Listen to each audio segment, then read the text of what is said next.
Your department is out of control. You are spending like you don't have a budget. You're on the verge of running out of money for the fiscal year. You are illegally refusing to spend funds that have been authorized by this Congress and appropriated by this committee. You are ignoring the immigration laws of this nation, implementing a brand new immigration system that you have invented that has little relation to the statutes that you are required, that you are commanded to follow, as spelled out in your oath of office. You are routinely violating the rights of immigrants who may not be citizens, but whether you like it or not, they have constitutional and statutory rights when they reside in the United States. Your agency acts as if laws don't matter, as if the election gave you some mandate to violate the Constitution and the laws passed by this Congress. It did not give you that mandate. You act as if your disagreement with the law, or even the public's disagreement with the law, is relevant and gives you the ability to create your own law. It does not give you that ability. Let's start with your spending. You are on track to trigger the Anti-Deficiency Act. That means you are going to spend more money than you have been allocated by Congress. This is a rare occurrence, and it is wildly illegal. Your agency will be broke by July, over 2 months before the end of the fiscal year. You may not think that Congress has provided enough money to ICE, but the Constitution and the federal law does not allow you to spend more money than you have been given or to invent money. And this obsession with spending at the border, as the chairwoman mentioned, has left the country unprotected elsewhere. The security threats to the United States are higher, not lower, than when Trump came to office. To fund the border, you have illegally gutted spending for cybersecurity. As we speak, Russian and Chinese hackers are having a field day attacking our nation.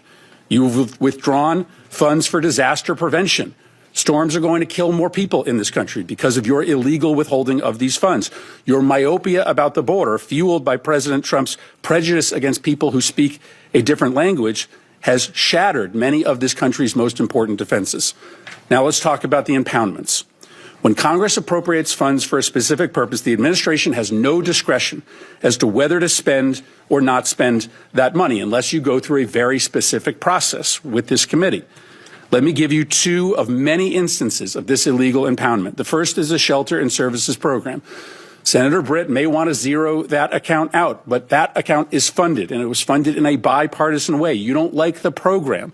Your policy is to treat migrants badly. I think that's abhorrent, but it doesn't matter that you don't like the program. You cannot cancel spending in this program, and you cannot use the funds as you have to fund other things, like ICE. You have also canceled citizenship and integration grants, which help lawful permanent residents become citizens, helping them take the citizenship test. I know your goal is to try to make life as hard as possible for immigrants, but that goal is not broadly shared by the American public. That's why Congress, in a bipartisan way, for decades, has funded this program to help immigrants in this country become citizens.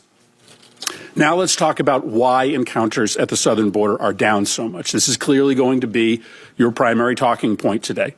You will tell us that it represents a success. But the primary reason why encounters are down is because you are brazenly violating the law every hour of every day. You are refusing to allow people showing up at the southern border to apply for asylum. I acknowledge that you don't believe that people should be able to apply for asylum, but you don't get to choose that. The White House doesn't get to choose that. The law requires you to process people who are showing up at the border and who claim asylum. Why? Because our asylum law is a bipartisan commitment, an effort to correct for our nation's unconscionable decision to deny entry to Jews to this country who are being hunted and killed by the Nazis. Our nation, Republicans and Democrats, wrote it into law that we would not repeat that horror ever again, and thus we would allow for people who were fleeing terror and torture to come here, arrive at the border, and make a case for asylum. Finally, let's talk about these disappearances. In an autocratic society, people who the regime does not like are people who are protesting the regime. They are just often picked up off the street, spirited away, sometimes to open-ended detention, sometimes they're never seen again. What you are doing, both the individuals who have legal rights to stay here, like Kilmar Abrego Garcia, or students who are just protesting Trump's policies, is immoral. And to follow the theme, it is illegal. You have no right to deport a student visa holder with no due process, simply because they have spoken in a way that offends the president. You can't remove migrants who a court has given humanitarian protection from removal. Now, Reports suggest that you are planning to remove immigrants with no due process and send them to prisons in Libya. Libya is in the middle of a civil war. It is subject to a level 4 travel advisory, meaning we tell American citizens never to travel to Libya.